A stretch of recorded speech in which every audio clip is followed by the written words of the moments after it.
ओम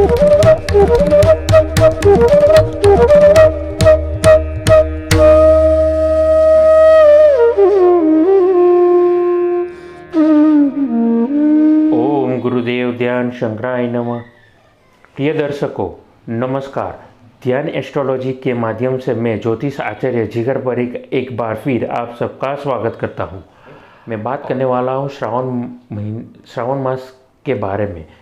और अपनी बात को, अपनी वाणी को मैं शुरू करूं उससे पहले एक निवेदन करना चाहूँगा कि मेरे इस YouTube चैनल को आप ज़्यादा से ज़्यादा लाइक करिए, सब्सक्राइब करिए और नोटिफिकेशन बेल को दबाना ना भूलिएगा। श्रावण मास का महीना 12 महीनों में एक अपनी ही अद्भुत इम्पोर्टेंस, अगत्यता ला करके आता है। 12 महीने में एक ही बार एक महीना आता है जिसमें एक महीना हमें मिलता है जिसमें हम देवादिदेव महादेव को समर्पित अपनी पूजा, अपनी भक्ति कर सकते हैं। आज मैं बात करने वाला हूँ साइंटिफिकली किस तरीके से, कैसे हमारे शरीर में और हमारी ऊर्जा, हमारे ऑरा में इसका प्रभाव पड़ता है। कौन सी चीज़ें हैं जिसको करने से हमें फ़ायदा मिलेगा, कौन सी चीज़ें हैं जो हम बरसों से करते आए हैं लेकिन इसका मतलब हमें पता नहीं है। आज ऐसी कई बातें होगी, कई ऐसी रोचक बातें होगी जिस पर से मैं पर्दा उठाने का प्रयास करने वाला हूँ। जी हाँ, श्रावण मास कहा जाता है शिव यानी कि देव के देव महादेव के लिए ऐसा एक महीना जिसमें हम पूरी श्रद्धा से हम हमारी भक्ति समर्पित करते हैं भगवान शिव को। लेकिन शिव के बारे में जब हम कुछ प्रसंग आपके साथ बात करना चाहूँगा, उस प्रसंग के बारे में जिसके उल्लेख हमें शिव पुराण वगैरह अन्य पुराणों में इसका उल्लेख मिला गया है। ऐसी मान्यता है कि जब ब्रह्मा जी के पुत्र, ब्रह्मा जी के मानस पुत्र प्रजापति दक्ष के जमाता चंद्रमा को उन्होंने एक श्राप दिया था और श्राप की वजह से उनको काफ़ी विपदा आ गई थी। तो ऋषि दली जी और अन्य ऋषिगण महादेव जी के पास में गए, महामृत्युंजय का जाप किया और उनसे निवेदन किया कि चंद्रमा पर आए हुए संकट को आप दूर करिए। महादेव ने दूर भी किया और उसके बाद चंद्रमा को धारण भी किया। मैं धीरे धीरे इस बात पे ज़रूर आने की कोशिश करूँगा, धीरे धीरे, कि इसका प्रभाव हमारी जिंदगी पे क्या होने वाला है। तो हम सब जानते हैं कि चंद्रमा के धारक है भगवान शिव, इसलिए उन्हें चंद्रशेखर के नाम से भी संबोधित किया जाता है या सोमनाथ के नाम से भी जाना जाता है।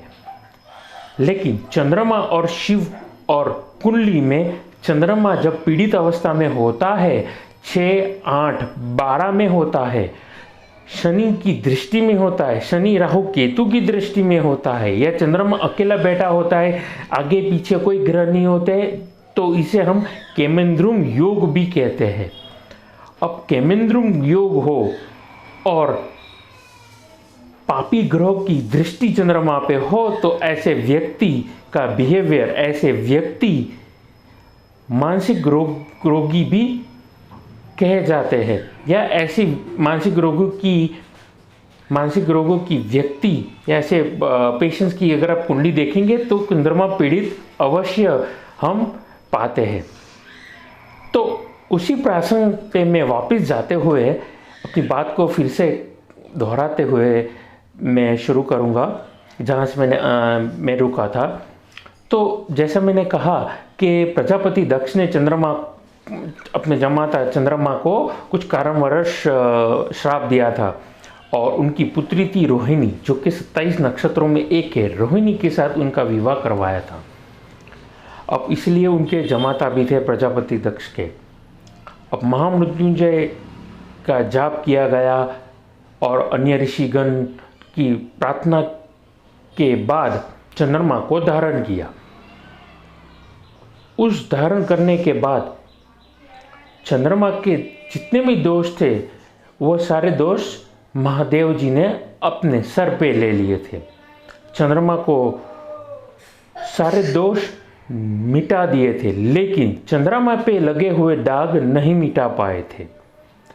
इसके लिए वही दोष, वही कुछ कुंडली में दोष जो जाते हैं वो हमारे जन्म कुंडली के अनुसार पूर्व जन्म में किए हुए कर्मों में पाए जाते हैं, और उसका खामियाजा कहीं ना कहीं हमारे संचित कर्मों की वजह से हमें इस जन्म में भुगतने पड़ते हैं।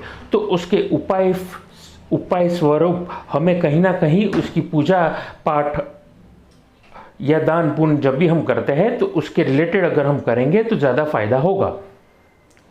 अब वही प्रसंग में फिर से वापस आते हुए, अगर आप इस बार आपको पंचांग की तरफ नज़र रखनी होगी, और ज़्यादातर लोग मेरी बात से सहमत होंगे कि 15 दिन हमें कृष्ण पक्ष के मिलते हैं और कृष्ण पक्ष के बाद 15 दिन हमें शुक्ल पक्ष के मिलते हैं, और इस बीच में होती है पूनम, और उस पूर्णिमा के 15 दिन के बाद होती है अमावस।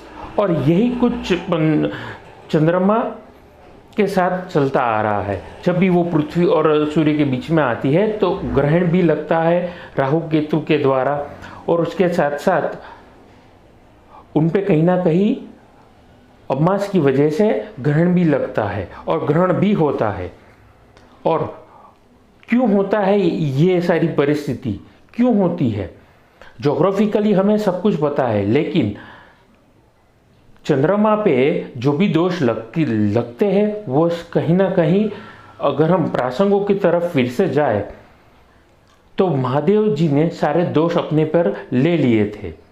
यानी कि कुंडली में, जैसा मैंने कहा 6, 8, 12 पे अगर आपकी कुंडली में चंद्रमा पाए जाते हो, बुरे ग्रह, पापी ग्रह, कुल ग्रह के दृष्टि में अगर वो आ जाते हैं तो कहीं ना कहीं मानसिक तकलीफ हमें देखने को मिलती है, जिसे अंग्रेजी में मैड मून भी कहा जाता है। और कहीं ना कहीं चंद्रमा मन का कारक है, हम सब जानते हैं, और चंद्रमा कंट्रोल करता है मन को।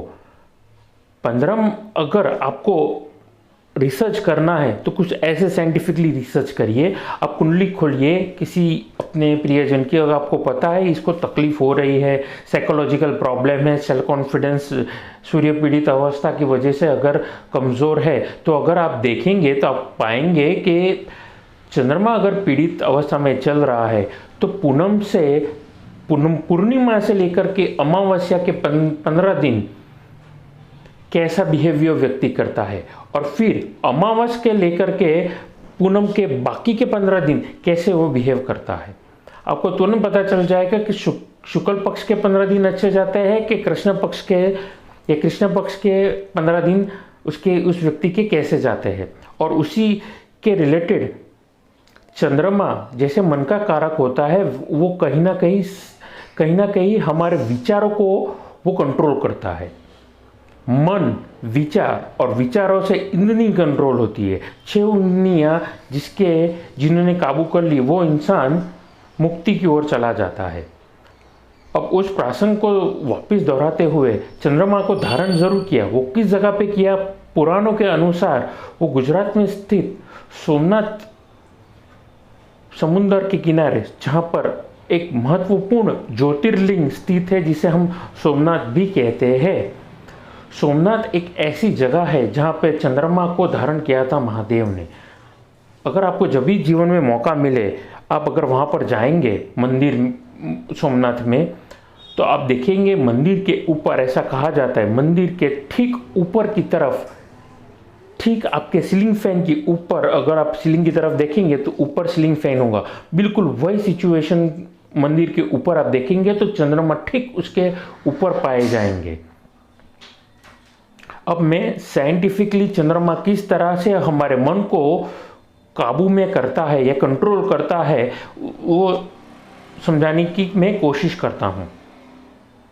अब सोमनाथ से सामने अगर आप देखेंगे, जैसा कि अभी आप देख सकते हैं, सोमनाथ के सामने अगर देखेंगे तो सीधी लाइन आप जो देख रहे हैं वो बर्फ की तरफ जा रही है। और बर्फ कौन सा है? वो है एंटार्क्टिका का बर्फ। सातवां महाद्वीप एंटार्क्टिका। साउथ पोल और नॉर्थ पोल सारे 9 ग्रहों में होते हैं। ग्रहों के वक्री होना, मार्गी होना, कुछ ग्रहों के कुप्रभाव होते हैं, कुछ कुंडली में उसके फायदे भी पाए जाते हैं। लेकिन सूर्य और चंद्रमा वक्री नहीं होते हैं, लेकिन उनकी एनर्जी कहीं ना कहीं हमारे मन, मस्तिष्क और शरीर पे असर करती है।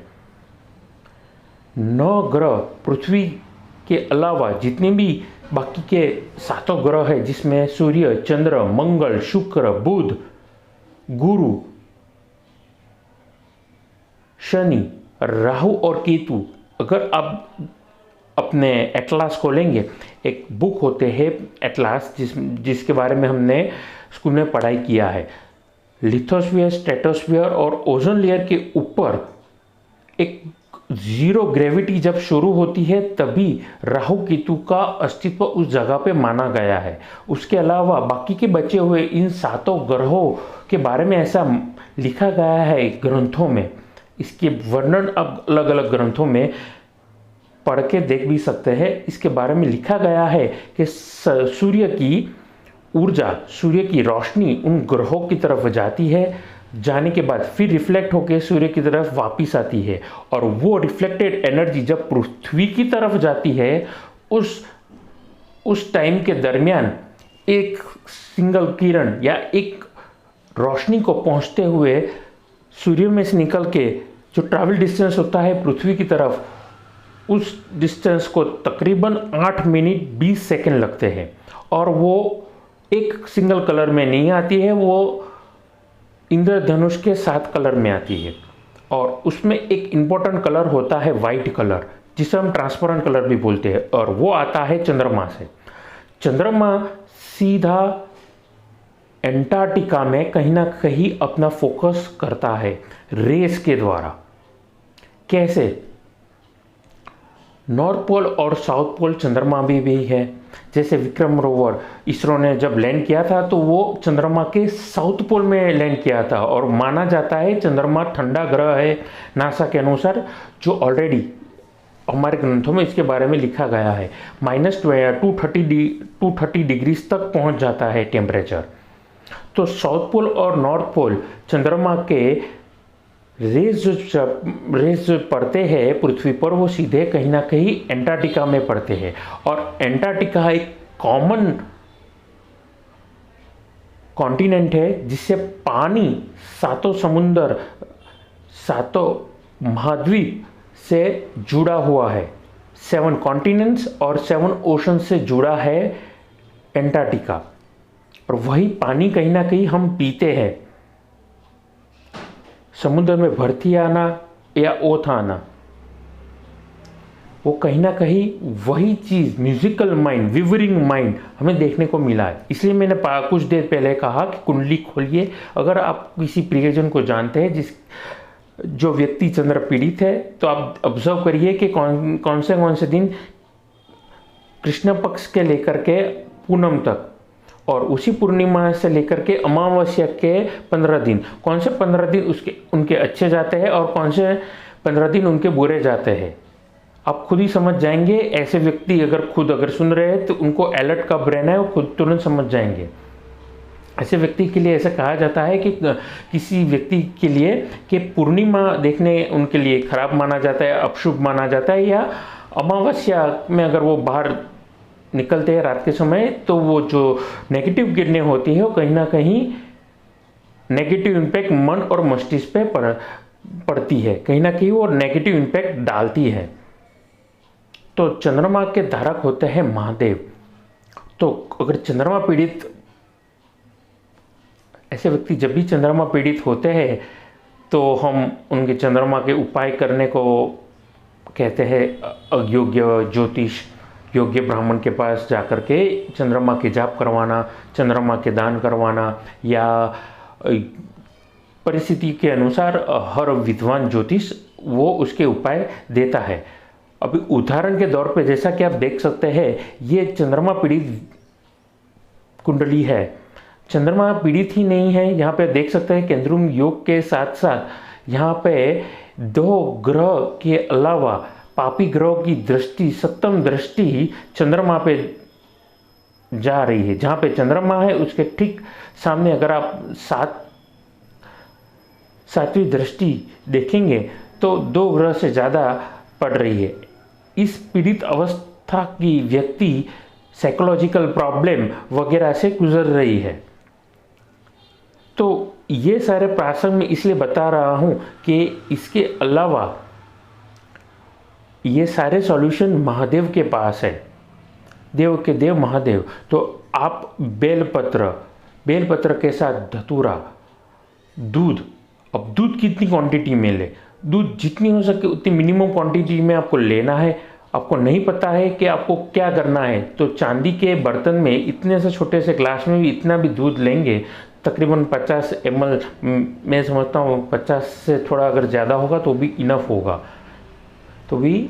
होगा, काले तिल आप लेंगे और बेलपत्र के साथ ओम नमः शिवाय मिनिमम 11 बार बोलेंगे तो वो नेगेटिव ऊर्जा जो भी हमारे मस्तिष्क में मन की होगी, वो शिवलिंग प्राण प्रतिष्ठा स्वरूप जो शिवलिंग होगा वो नेगेटिव ऊर्जा आपकी वो सक कर लेगा, अपने अंदर वो समाहित कर लेगा। वो सारी चीज़, सारे रहस्य ऋषि मुनि जानते थे। एक और प्रसंग मैं आपको महादेव का बताता हूँ, प्रसंग नहीं है, ये प्रैक्टिकल सिनेरियो है जो मैं बताता हूँ। जब भी महादेव के बारे में बात होती है, 5 तत्व से बना होता है हमारा शरीर, और जब भी ये शरीर छोड़ के एक आत्मा जाती है तो ऐसा माना जाता है कि वो व्यक्ति बहुत दुखी होता है, उसके प्रियजन उसको शमशान में उसके शरीर को जला करके छोड़ के वापिस आ जाते हैं दुख में। वहाँ पर ऐसा कहा जाता है कि शमशान में वो दुखी आत्मा, चाहे वो स्त्री हो चाहे वो पुरुष हो, वो आत्मा अकेली होती है और दुखी होती है। उसका दुख सुनने वाला महादेव ही होता है, क्योंकि वो देव महादेव है, लेकिन वो अकेले नहीं होते, वो अपने मूल स्वरूप में होते हैं।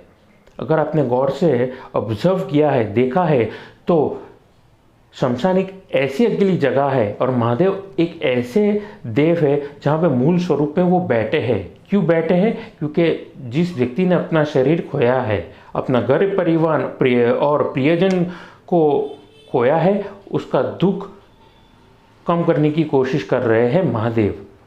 इसलिए जब भी हम मंदिर में जाते हैं तो महादेव की मूर्ति नहीं होती है, महादेव लिंग स्वरूप में वहाँ पर पाए जाते हैं। और ऋषि मुनियों ने वो चीज़ों को बहुत बारीकी से ऑब्जर्व किया है, इसलिए उस समय पे ज्ञान और पढ़ाई यानी अर्थात नॉलेज और एजुकेशन का अभाव देखा था। और अगस्त के इस महीने में जहाँ पर मानसून का महीना होता है तो कहीं ना कहीं डाइजेशन रिलेटेड प्रॉब्लम, डाइजेशन से मतलब होता है गैस, एसिडिटी, कॉन्स्टिपेशन वगैरह प्रॉब्लम होता है। तो दूध की चीज़ें हमें साइंटिफिकली कम पीनी चाहिए। और दूध क्या होता है? सफ़ेद कलर होता है, और इंद्रधनुष के 7 कलर की ऊर्जा हमारे ऑरा में, हर व्यक्ति के ऑरा में होती है। तो हमें ये मौका मिलता है हम ना कि केवल भक्ति करें, बल्कि नेगेटिव ऊर्जा, नेगेटिव ऑरा हमारा जो भी है वो वाइट कलर के माध्यम से शिवलिंग की तरफ हम जब भी अर्पित करेंगे तो वो नेगेटिव ऊर्जा को वो सक कर लेगा, यानी कि अपने अंदर वो समाहित कर लेगा, वो नेगेटिव एनर्जी को अपने अंदर समाहित कर लेगा।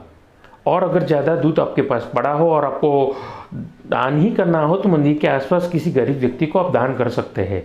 ये ज़रूरी नहीं है कि आपको बार पैक थैली मिलती है 500 ml की, 450 ml की, तो आपको पूरा ही उसमें महादेव जी को या भगवान को समर्पित करना है। महादेव कभी ये नहीं कहते कि मुझे इतना दूध चाहिए। साइंटिफिक रीज़न ये है, आपको नेगेटिव ऊर्जा अपनी समाहित करनी है और देवादिदेव महादेव से आशीर्वाद प्राप्त करना है। और डॉक्टर्स और मेडिकल साइंस तो यही कहता है कि इस मौसम में जितना हो सके हमें मिल्क प्रोडक्ट से दूर रहना है। तो ये था कुछ साइंटिफिकली बातें महादेव जी के बारे में, मैंने कुछ आपसे बात करने की मैंने कोशिश किया है। तो यहीं पर मैं अपनी वाणी को विराम देना चाहूँगा। और अंत में मैं जैसा हर वीडियो में कहता हूँ, कुंडली दिखाना चाहते हैं, वास्तु विजिट करवाना चाहते हैं या फिर अच्छी क्वालिटी के रुद्राक्ष लेना चाहते हैं तो आप मेरा संपर्क कर सकते हैं। नमस्कार।